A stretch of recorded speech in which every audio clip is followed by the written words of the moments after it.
Zelensky übt scharfe Kritik an Europa. Thank you very much. Dear friends, everyone remembers the great American film Groundhog Day with Bill Murray and Andy McDowell. Yes, but no one would want to live like that, repeating the same thing for weeks, months, and of course for years. And yet, that's exactly how we live now. And it's our life. And every forum like this one proves it. Just last year, here in Davos, I ended my speech with the words, "Europe needs to know how to defend itself." A year has passed and nothing has changed. We are still in a situation where I must say the same words, but why? The answer is not just about the threats that exist or may appear. Each year brings something new for Europe and for the world. Everyone turned attention to Greenland. And it's clear most leaders simply are not sure what to do about it. And it seems like everyone is just waiting for America to cool down on this topic, hoping it will pass away. But what if will not? What then? There was so much talk about the protests in Iran, but they drowned in blood. The world has not helped enough the Iranian people, and it's true. It has stood aside in Europe this. By the time politicians came back to work and started forming a position, the Ayatollah has already killed thousands. And what will Iran become after this bloodshed? If the regime survives, it sends a clear signal to every bully: kill enough people and you stay in power. Who in Europe needs that message to become a reality? And yet Europe hasn't even tried to build its own response. Let's look at the Western Hemisphere. President Trump led an operation in Venezuela and Maduro was arrested, and there were different opinions about it, but the fact remains: Maduro is on trial in New York. Sorry, but Putin is not on trial. And this is the fourth year of the biggest war in Europe since World War II. And the man who started it is not only free, he is still fighting for his frozen money in Europe. And you know what? He is having some success, it's true. It's Putin who is trying to decide how the frozen Russian assets should be used, not those who have the power to punish him for this war. Thankfully, the EU decided to freeze Russian assets indefinitely, and I'm grateful for that. Thanks Ursula, thanks Antonio, and all the leaders who helped. But when the time came to use those assets to defend against Russian aggression, the decision was blocked. Putin managed this, yes, managed to stop Europe, unfortunately. Next point. Because of the America's position, people are now avoiding the topic of the International Criminal Court. And that's understandable. It's American historical position. But at the same time, there is still no real progress on establishing a special tribunal for Russian aggression against Ukraine, against the Ukrainian people. And we have an agreement, it's true. Many meetings with staff and actual work happening inside. What's missing? Time or political will. Too often in Europe, something else is always more urgent than justice. Right now, we are working actively with partners on security guarantees, and I'm grateful for that, but those are for after the war ends. Once the ceasefire begins, there will be contingents and joint patrols and partner flags on Ukrainian soil. And that is a very good step and the right signal that UK and France are ready to actually commit their forces on the ground, and there is already a first agreement on that. Thank you, Keir, thanks Emmanuel, and all the leaders in our coalition. And we are doing everything to make sure that our coalition of the willing truly becomes a coalition of action. And again, everyone is very positive, but, always but the backstop of President Trump is needed. And again, no security guarantees work without the US. But what about the ceasefire itself? Who can help make it happen? Europe loves to discuss the future, but avoids taking action today, action that defines what kind of future we will have. That is the problem. Why can't President Trump stop tankers from the shadow fleet and seize oil, but Europe doesn't? Russian oil is being transported right along European shores. That oil funds the war against Ukraine. That oil helps destabilize Europe. So Russian oil must be stopped and confiscated and sold for Europe's benefit. Why not? If Putin has no money, there is no war for Europe. If Europe has money, then it can protect its people. Right now, those tankers are making money for Putin, and that means Russia continues to push its sick agenda. Next point. I've said it before and I'll repeat it again. Europe needs united armed forces, forces that can truly defend Europe. Today, Europe relies only on the belief that if danger comes, NATO will act. But no one has really seen the alliance in action. If Putin decides to take Lithuania or strike Poland, who will respond? Who will respond? Right now, NATO exists thanks to belief that the United States will act, that it will not stand aside and will help. But what if it doesn't? Believe me, this question is everywhere in the minds of every European leader, and some try to get closer to President, acting, investing in weapons production and etc., building partnerships, getting public support for higher defense spending. But let's remember, until America pressured Europe to spend more on defense, most countries were not even trying to reach 5% of GDP, the minimum needed to ensure security. Europe needs to know how to defend itself. And if you send 30 or 40 soldiers to Greenland, what is that for? What message does it send? What's the message to Putin, to China? And even more importantly, what message does it send to Denmark? The most important, your close ally.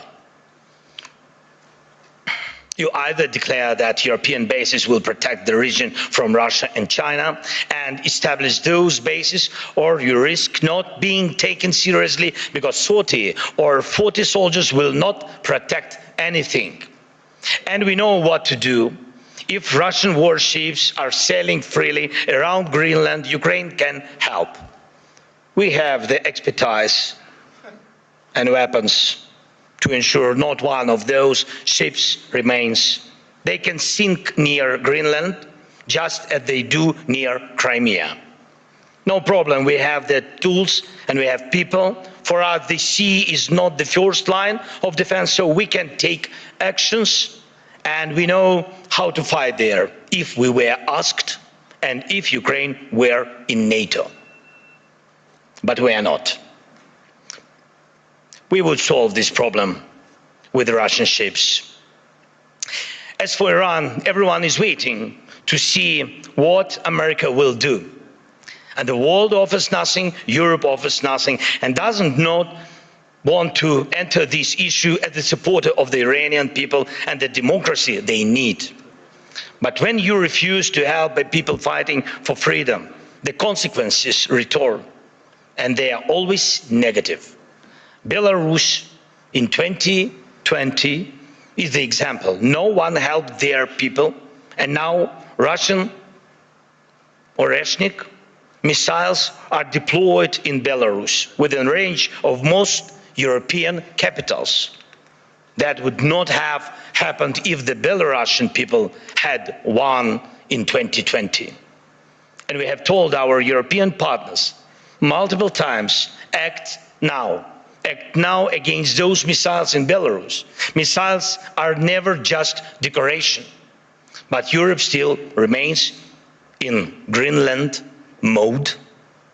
Maybe someday someone will do something.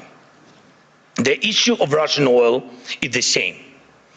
It's good that many sanctions exist. Russian oil is getting cheaper, but the flow has not stopped. And Russian companies that fund Putin's war machine are still working.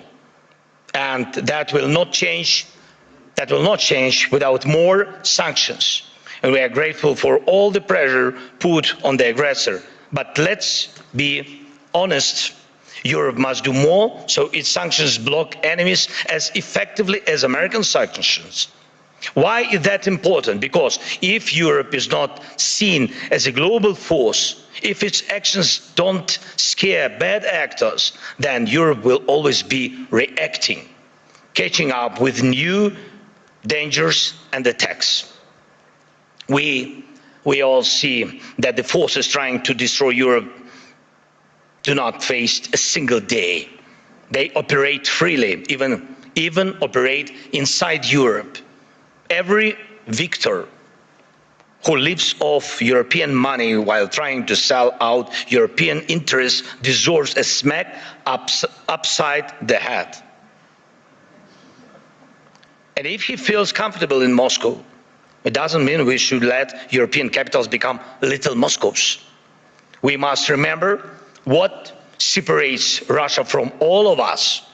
The most fundamental line of conflict between Russia and Ukraine and all of Europe is this: Russia fights to devalue people, to make sure that when dictators want to destroy someone, they can.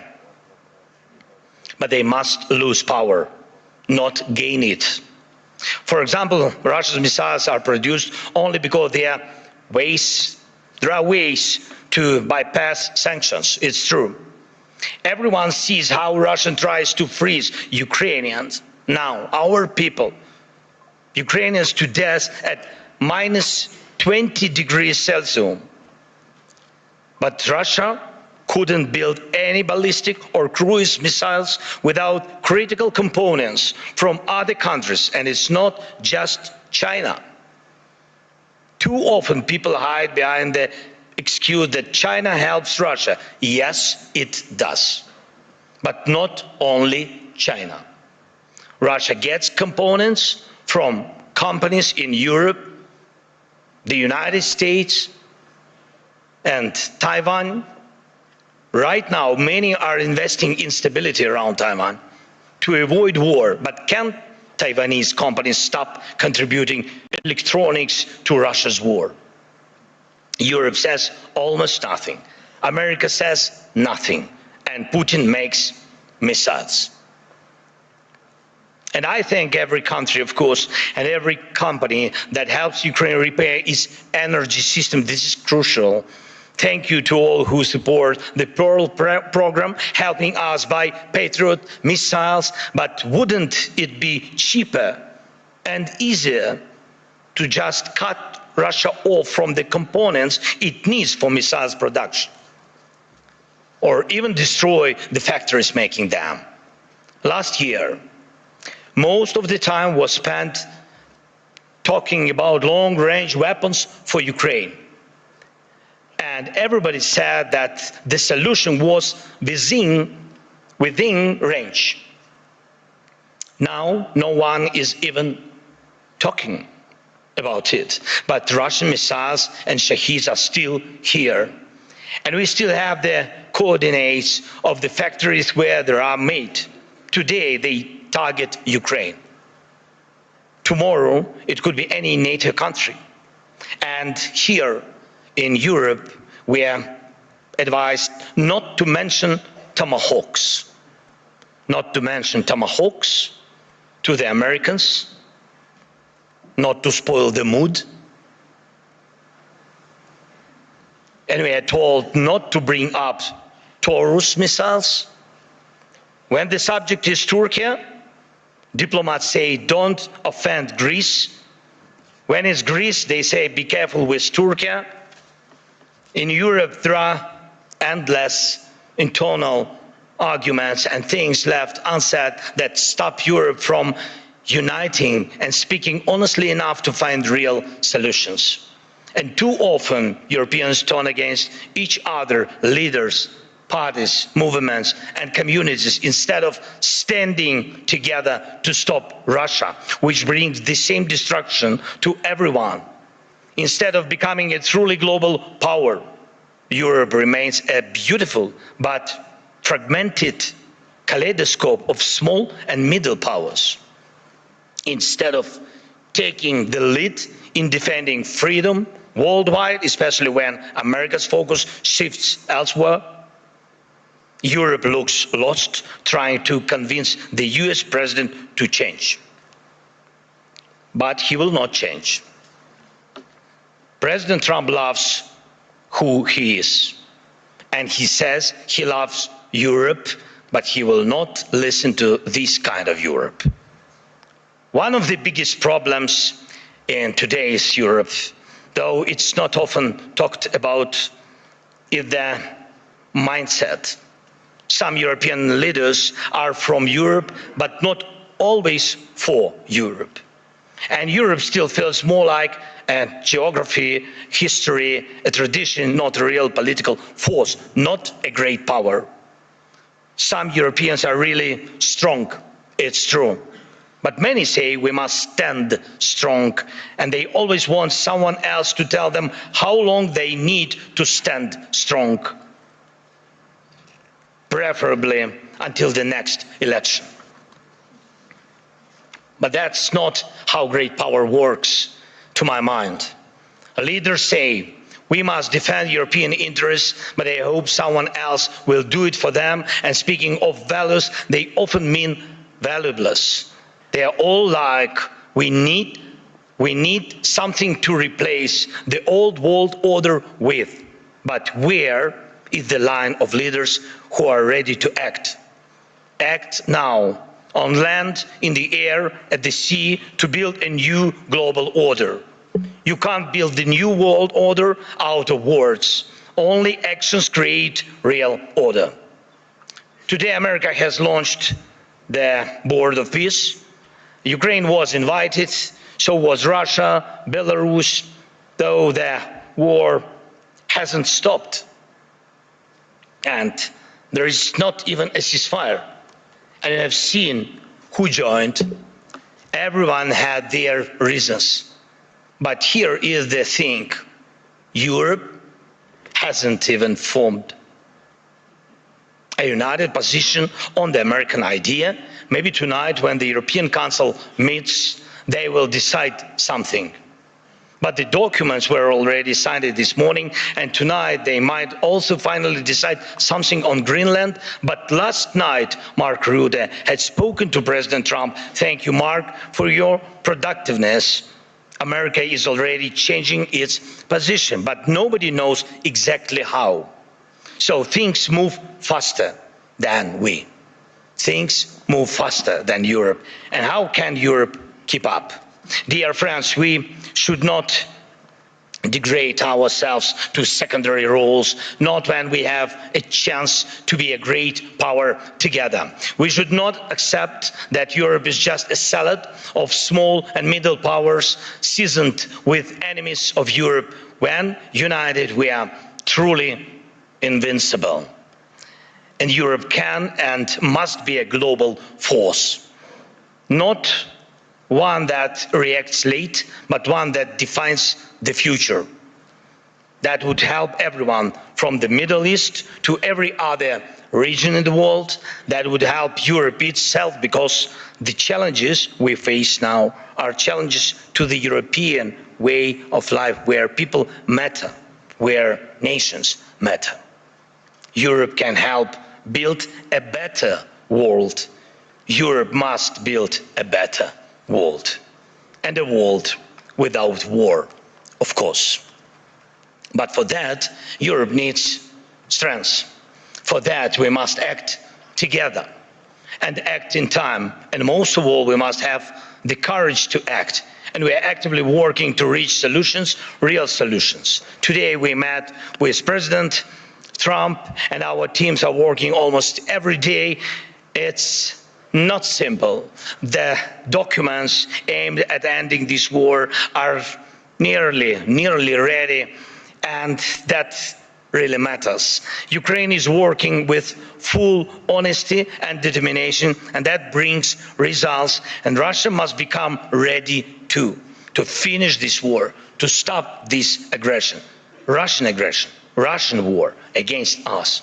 So the pressure must be strong enough, and the support for Ukraine must grow even stronger. Our previous meetings with President of the United States brought us air defense missiles, and thanks Europeans, they helped also. And today we also spoke about the protecting the skies, which means protecting lives, of course. And I hope America will continue to stand with us. And Europe must be strong.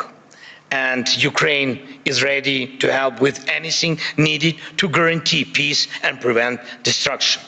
We are ready to help others become stronger than they are now. And we are ready to be part of a Europe that truly matters, a Europe of real power, great power. Today we need that power to protect our own independence, but you need Ukraine's independence too, because tomorrow you may have to defend your way of life. And when Ukraine is with you, no one will wipe their feet on you, and you will always have a way to act, and act in time. This is very important. Act in time. Dear friends, today is one of the last days of Davos, though definitely not the last Davos, of course. And everyone agrees on that. Many people believe that somehow things will work out on their own. But we cannot rely on somehow.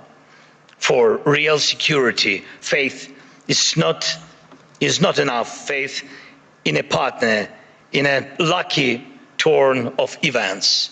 No intellectual discussions are capable of stopping wars. We need action. World order comes from action, and we just need the courage to act. Without action now, there is no tomorrow. Let's end this Groundhog Day. And yes, it's possible. Thank you. Slava Ukraini!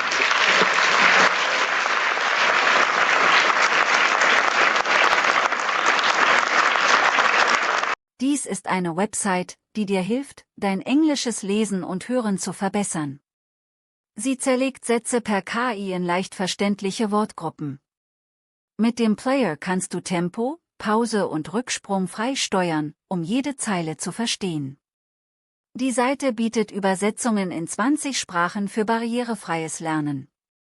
Gib einfach englist.com in deinen Browser ein und probiere es aus.